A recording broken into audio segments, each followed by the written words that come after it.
We'll start. Okay, cool. Well, good afternoon, everyone. My name's Heather, and I'm a data science working at Napier. Today, I'm going to introduce a screening API that we've been working on for the past few months, and to show you how this API could help reduce false positive by up to 40% for screenings for financial institutions. A little bit about Napier. At Napier, we provide a unified compliance platform for all types of financial institutions, from startups to tier one banks around the world. Our platform offers activity reviews, risk-based scorecard, transaction monitoring, individual and client and company screenings, custom workflows, and regulatory reporting. And all of these are supported with AI solutions, which we're also constantly expanding to help combat all types of financial crimes. Screening is a huge costly operations for financial institutions because each match needs to be investigated by law. So we've created an application that reduce the need for manual reviews, but also provide information to the user to help reduce a time taken that will take to make decisions. In this talk, I'll briefly describe what screening is and how we will use machine learning to help the screening process, and finally present our performance test. Let's have a look at what specifically is client screening. More specifically, what is an individual client screening? I'm sure everyone here has at some point in their life opened a bank account. You fill up loads of forms, and a few days later, your account is open. But behind the scenes, the bank is required by regulation to screen your information against a series of pre-compiled lists, such as sanctioned or exposed personnel lists. These sanctioned lists will contain like Taliban fighters, criminals on the Interpol UN security notice, and various other individuals involved in criminal activities. The financial political exposed persons are generally politicians. And the screenings also might, and these individual like Prime Minister of the UK or the German Chancellor, because under anti-money laundering regulations, additional scrutinies needs to be made when working with these individuals to mitigate the risk that might precede, such as bribery or corruption or stripped assets from their country of origin. So what happens when a person gets screened? For example, for individual screening, the person's information is compared against all the individuals on these pre-compiled lists based on their names and date of birth, a country of birth, country of residency, addresses, and the many other fields. And a list of people with similar information are returned, and the bank now needs to confirm the new customer isn't one of those people. So then an analyst goes through these lists and manually check if any of these potential matches are actually real match.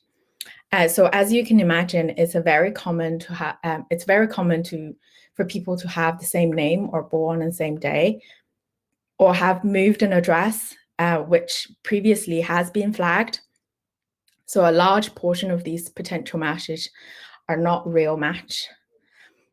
Just a little bit about the context, context about the scale of this operation and how tedious this process is.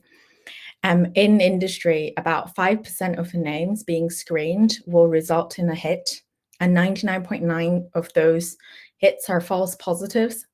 So if you think a bank has 1 million customers that needs to be screened, 50,000 hits are generated and need to be reviewed manually. But only 50 of those are escalated into further action. This is only the tip of an iceberg. Once a client opens their account, the work doesn't really stop there. The screening is an ongoing process because more customers might join the bank, and people might be added to, or removed from the sanctioned list, or any of the information of these customers or people on the list that might change. So the screening process needs to be repeated on a regular basis. There are also multiple types of screening in a financial institution, as well as the individual screening we were talking about. For example, for a company account screening, you might screen the company name and as well as the individual associated with that company. And also transaction screening, where you screen each party involved in a particular transactions. It's like comparing a hay against an ever-changing haystack. The time and the resources that required to complete this task are enormous, and these resources can be reallocated to focus on any like other anti-money laundering activities. So one of the biggest advantages that to use machine learning in this context is basically speed. For a hit that will take a human analyst 10 minutes go through, a screen engine can do it less than 0.25 seconds. So our screening engine is built to be an add-on layer to the existing screening systems that an institution might have. So when these 50,000 hits gets returned, and our screening engine tries to eliminate the false positives very quickly and sometimes more accurately than a human, and allow the human analyst to focus on the records that needs more attention and sometimes the records that needs more human intuitions. So let me briefly explain how we use machine learning as part of the solution to solve the screening problem. But first, let me explain how to build a machine learning algorithm using a simple analogy of an Apple recognition app. So in theory, I just need to teach an algorithm to learn what Apple looks like by providing a set of feature values that describes the fine characteristic of an apple. But before we delve into deeper, let me explain some important terms here. First, when I talk about a feature or a feature value, they are essentially a breakdown of the characteristics of how we want the algorithm to learn and what we want the algorithm to learn. For example, here, if you want an algorithm to identify an apple, you might want to use color as a feature, or shape or diameter. These features can be numerical or categorical. Like apple is 5 centimeters tall or a pear is 7 centimeters tall. These will be an example of a numerical feature. Or an apple is round and a potato is oval, and these will be a categorical feature. More importantly, let me introduce some terms that we use to measure the performance of our algorithm. These terms are specifically used for algorithms that divides data into different types of classes. Here, a true positive means that the algorithm has correctly predicted a given sample belong to the positive class. And the true negative means that the algorithm has correctly predicted a given sample belong to the negative class.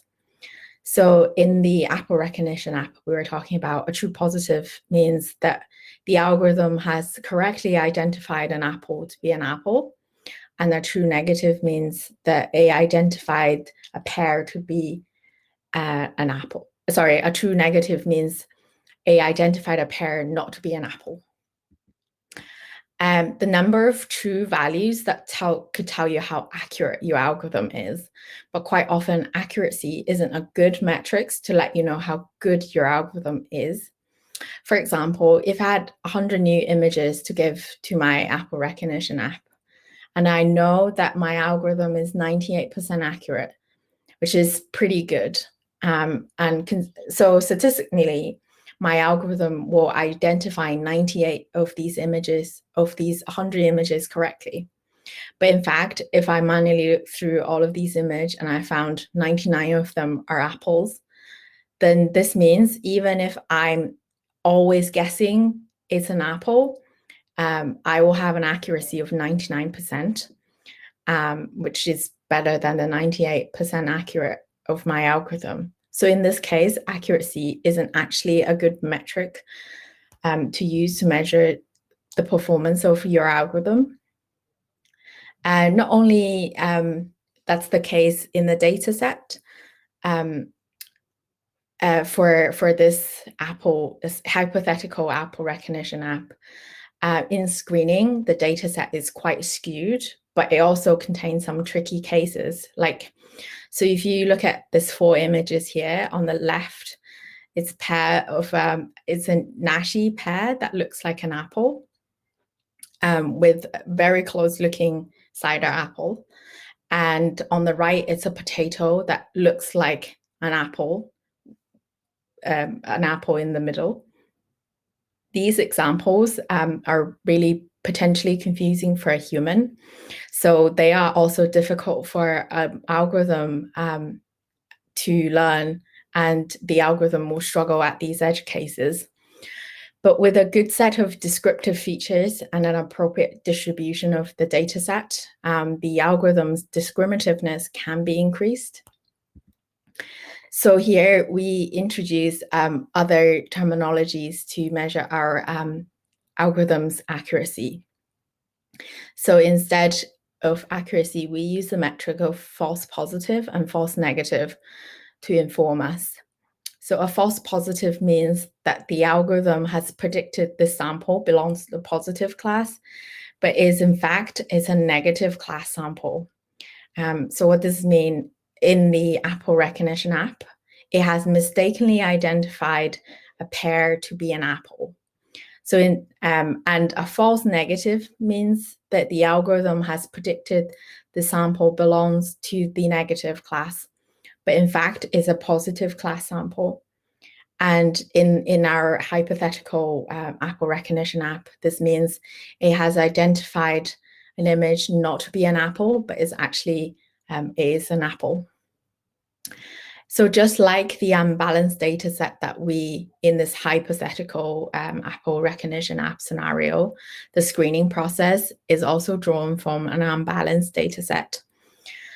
Because the majority of the cases that we see in screening names, although many, they're still not a match.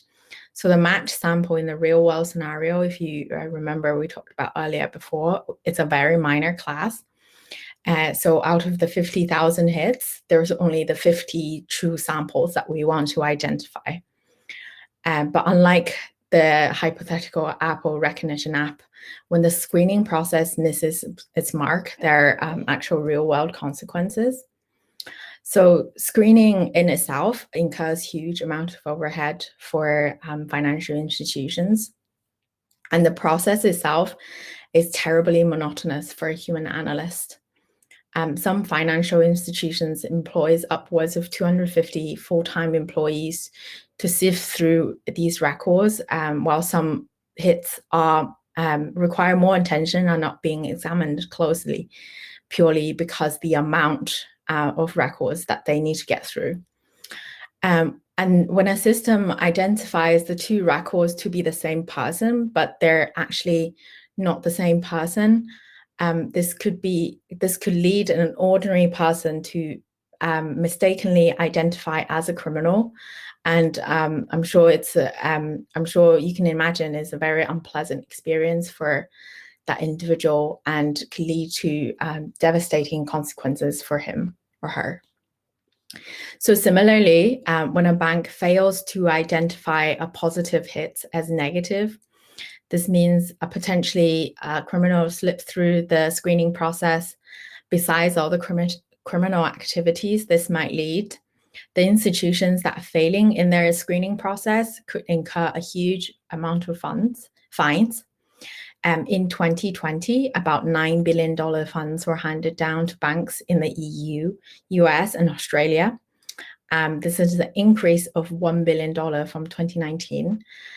With just a handful of willful corruption cases, the majority involves non-compliance with the current global anti-money laundering rules and standards, and failing the screening process is a large part of that. So now we know about our methodology and our metrics to measure the performance. let's have a look how we build our solution to solve this case. Our task here is to build a system that can compare two records and recognize whether they refer to the same person. So here is an example of example hit. Do you think these person are the same? These two people are the same? Intuitively, you might think they're completely different, but in reality, it might not be this cut and dry. So first, there's only one letter difference in the name strings that you're trying to compare. What is the likelihood of this difference being a typo or a smudge on a paper, or this is a mistype? Without any gender information, it's difficult to be sure. And as you can imagine, with increasing number of names, increasing number of name string length, this becomes very difficult to distinguish. Same principle applies here with the date of birth. So if John Smith is born in the US, is his date of birth actually 6th of February or instead of the 2nd of June? These are all information that needs to be carefully examined. So in our screening application, in this iteration, we utilize a machine algorithm to provide a baseline score of how likely the two name strings are the same, and the baseline confidence level of the two records and how likely they're to be the same. And then with each additional fields, the confidence and the scoring level adjusts. And that's how we achieve this case. So just like the Apple recognition app, we need a good set of data, good data set of names that are labeled with match and not match, or review or discount in this case, for our algorithm to learn from, and a good set of numerical or categorical features that describes what we think two name string match is. And then once it's trained, the model will provide the likelihood and the confidence value that we need.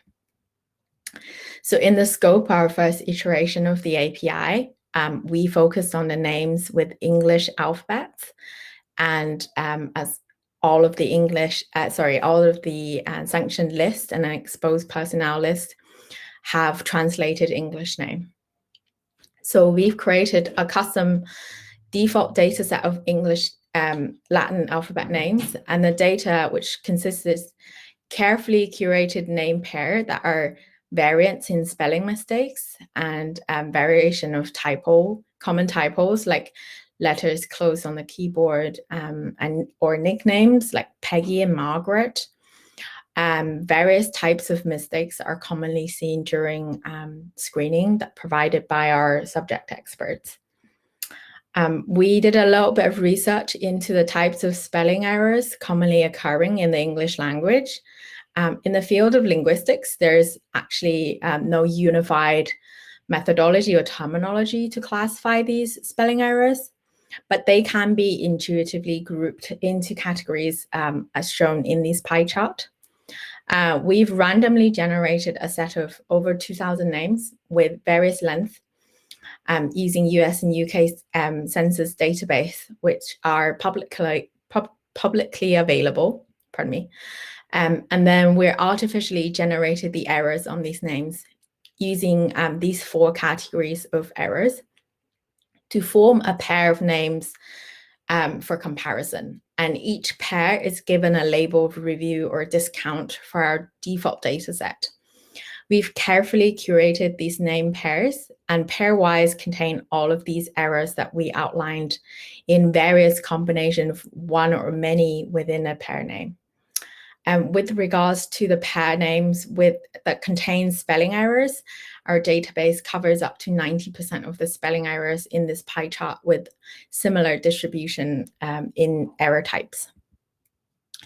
So now we have a data set to cover all these types of mistakes potentially exist in a screening scenario. We need a good set of features that describe fundamentally what two name string matching is using numerical and categorical values. A good set of features and a good set of feature value distributions will help the algorithm learn the nuance in the name string matching and improve the model's discriminative abilities.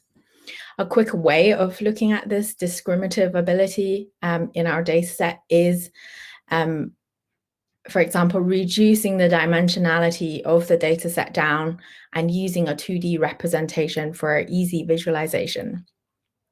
In the simplistic method of a 2D representation, imagine each of these axes is a feature that describes the name string characteristics.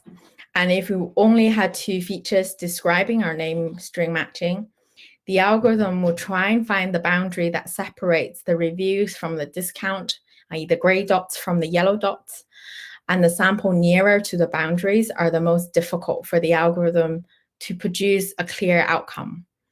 And here we could provide some examples at the boundaries to help the algorithm's discriminative abilities. Unfortunately, the dataset cannot simply be divided into 2 quadrants in real life. For example, if you look at this subset of the data, you can see there are many clusters of reviews and discounts, i.e. Many clusters of gray and yellow dots mixed together. And each clusters represents a different types of errors, and most clusters contains both review and discount samples, so both yellow and gray dots. This is more reflective of a real-world scenario because each error type, based on the individual institution's risk appetite, they might consider these data point differently, so the label may vary. So based on their risk appetite, one pair of name comparison could become discount from a review. So using appropriate sampling techniques, we can select the most informative data points from these clusters to help us update our labels and to help persuade our model to learn different nuances in institutional specific screening. So now we created multiple features, and we are hoping to select the best subset of those features that will help us to produce the most discriminative models for this task. This is done by examining the feature value of a sample row and the distribution value of these feature values the contribution values towards a prediction. And then we swap out a selected feature and then re-examining our model output and the performance metrics. So to easily visualize this, we're using these 2 confusion matrices here. These are the 4 sort of Battenberg looking thing at the end. Here we're aiming for the diagonal yellows to be more yellow, i.e. this means increasing the sample number that are correctly identified samples, and the diagonal blue to be more blue, so a fewer number of falsely identified samples. So adding to a little bit of complexity about swapping out features and test out the outcome is that some of the features that we've created are not independent from each other. What this means is like a feature, an average value or a standard deviation value. What this means is when you alter one particular feature, sometimes there's a cascading effect on the dependent features. And this might not have the overall effect to the model that you've intended. So we repeated this method multiple times until we calibrated our model with a set of features that provided the best discriminative ability for our name string matching.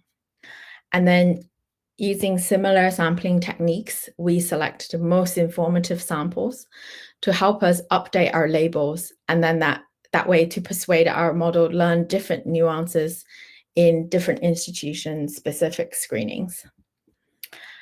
So we particularly tailored this iteration of model for Latin names. For instance, one of the features that we created especially represents the characteristic of an English name, such as we look at how important the last name match, and they're considered to be more important than their first name match.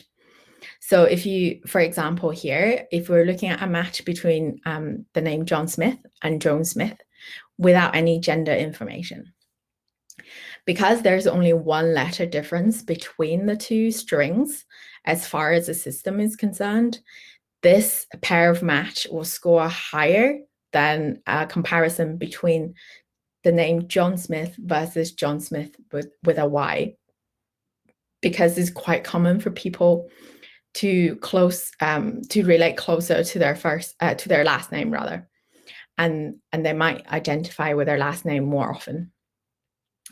So, however, this might not be the appropriate approach for certain institutions. But so by adjusting these subset of data points, we're able to adjust what the algorithm will learn and then alter the score and the confidence level that the algorithm derives from the same pair of name strings. So now we've selected a good set of features, and we could begin to look at some performance metrics statistically, because we're more interested in the model's discriminativeness in terms of identifying the false positives and false negatives. We utilize a plot called Receiver's Operating Characteristics Curve, or ROC curve for short. This plot is particularly good to illustrate the diagnostic ability of a binary classifier, i.e. review or discount, because the discrimination threshold is varied. And this plot shows the true positive rate, i.e. the sensitivity, against the false positive rate, i.e. the specificity. And visually, what that means is the closer to the top left corner on our curve is, the better your model is at discriminating against false positive and false negative. And the metrics we pay more attention is the area under this ROC curve.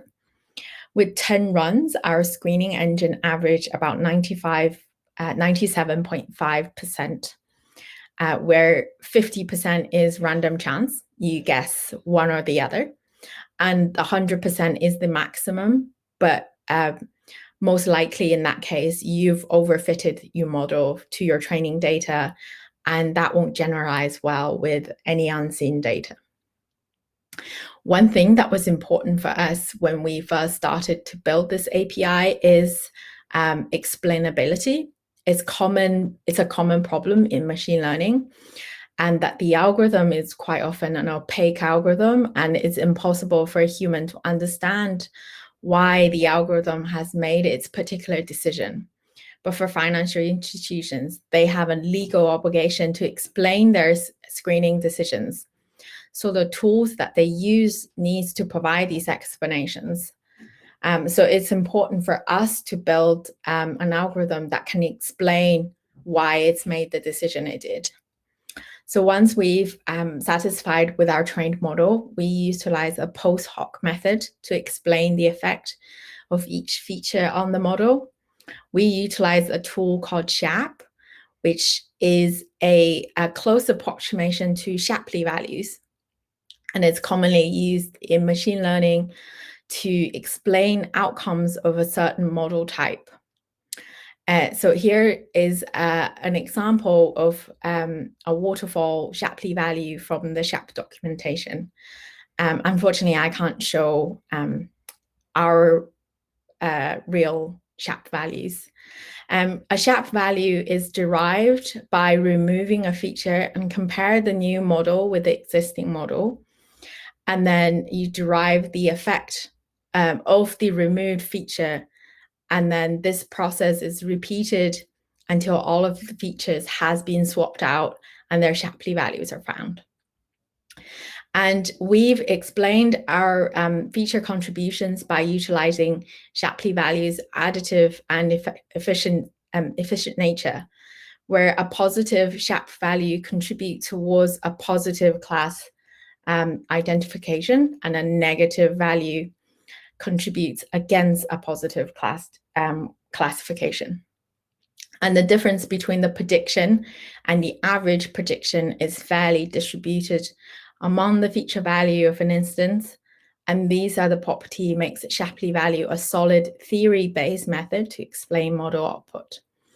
And using these techniques, we're able to establish the importance of each feature and a set of Shapley values derived from this comparison. And these are an indication of how much a feature value contributes towards the decision that the algorithm has made. This will give the analyst more information and help them make decisions quickly. But because comparing a customer record isn't just about comparing names, there are also additional informations like date of birth, country of birth, residency, and many, many fields. So here's an example that I've chosen here. All of these numbers are arbitrary to illustrate the example, because here, these additional field comparison criteria and confidence adjustment needs to be configured based on individual institutions' custom risk appetite and requirements. So to add a bit more complexity, not only the decision about this pairwise record is institutional dependent, is also screening type dependent. It's all governed by risk levels. For example, for sanction screening, your criteria might be much loose. So you have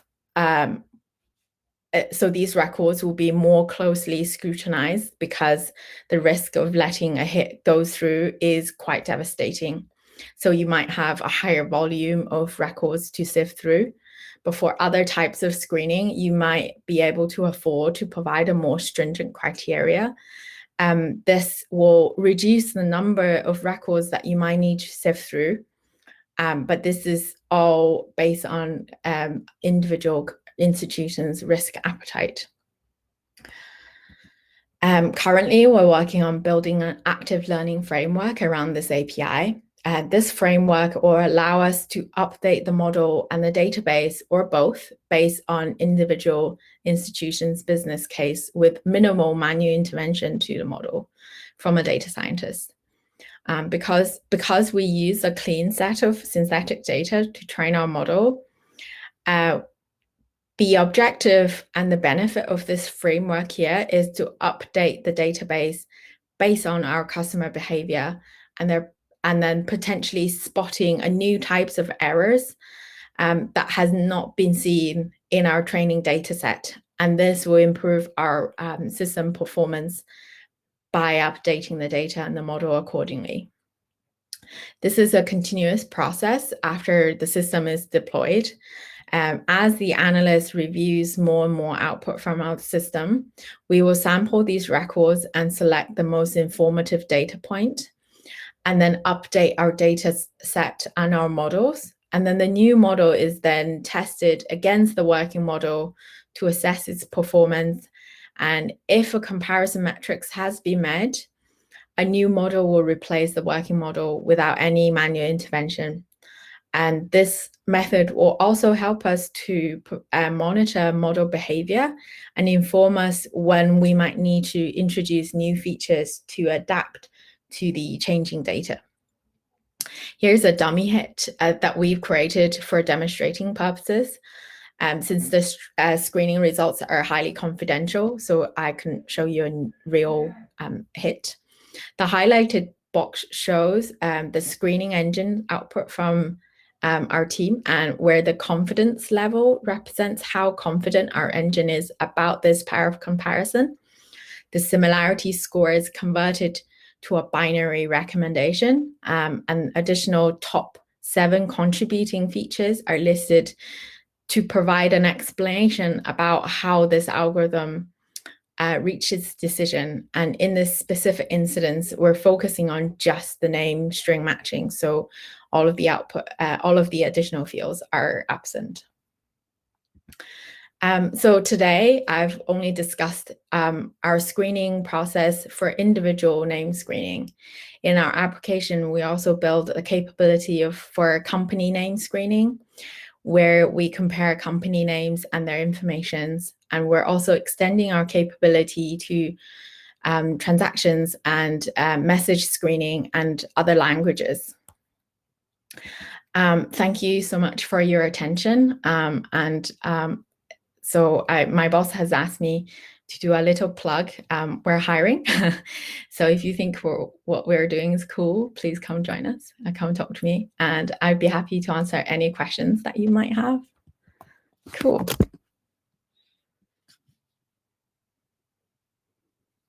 Hello.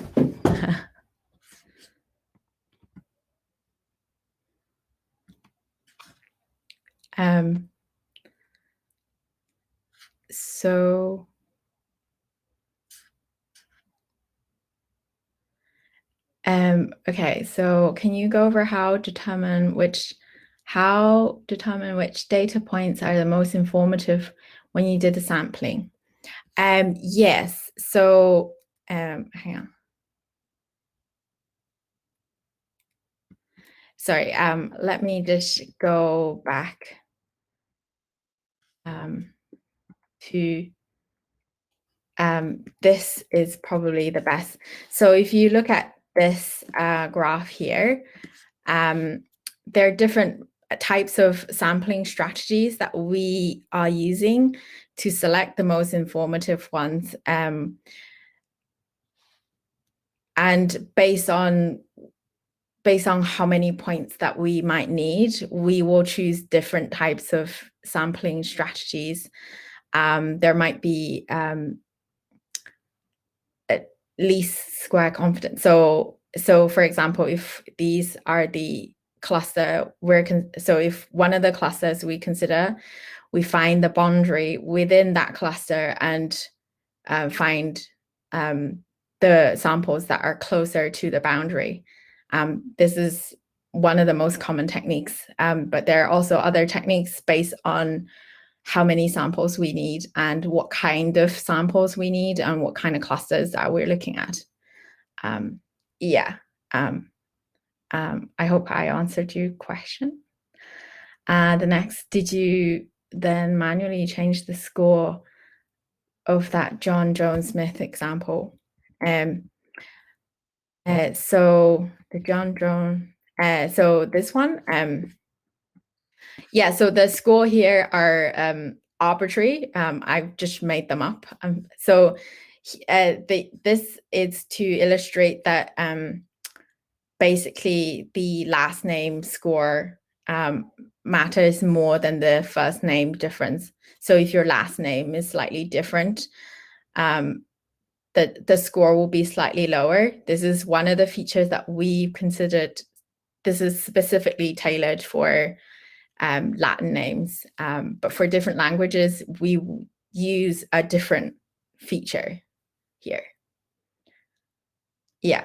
Does that answer your question, Natasha?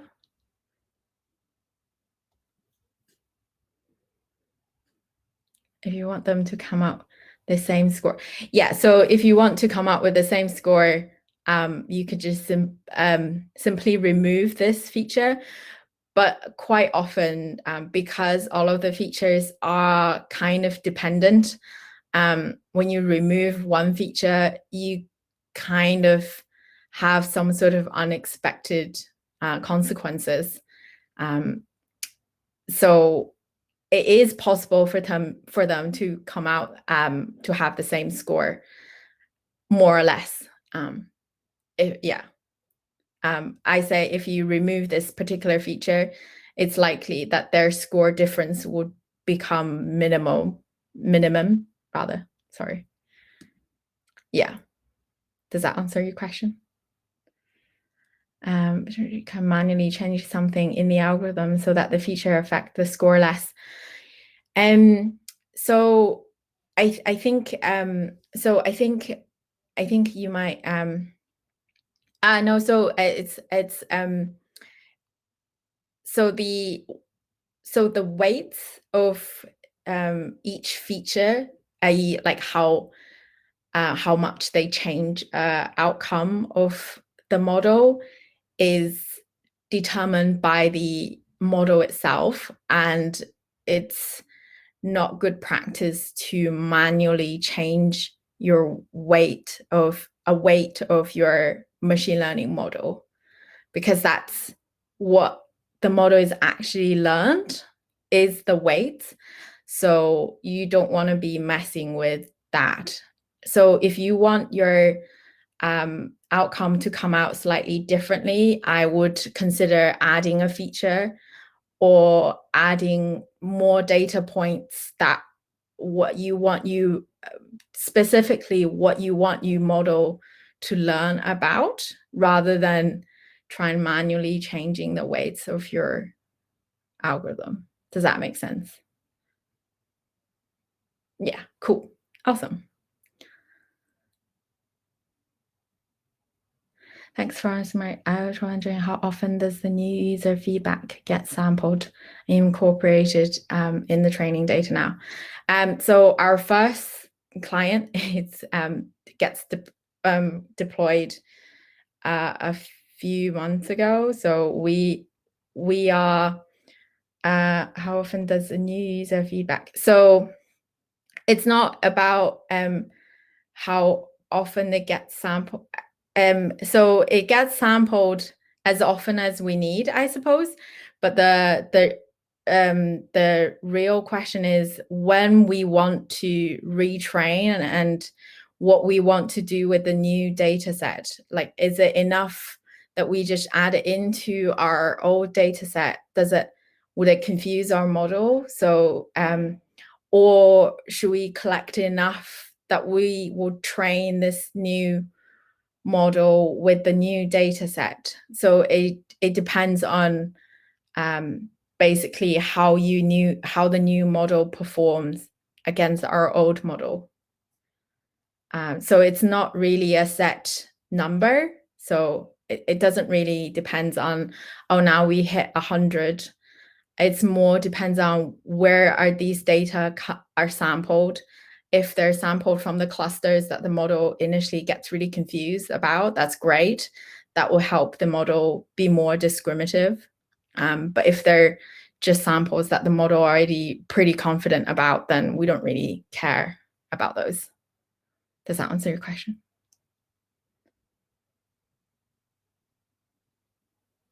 Okay, I hope that answered your question. Yeah, is there... Cool. Is there any more questions? Oh, thanks, Janet. Okay. Claudia. So I guess thank you very much for listening, guys. I hope you guys have a nice day and enjoy the rest of the event. Yeah, thanks. Okay. Do I just leave?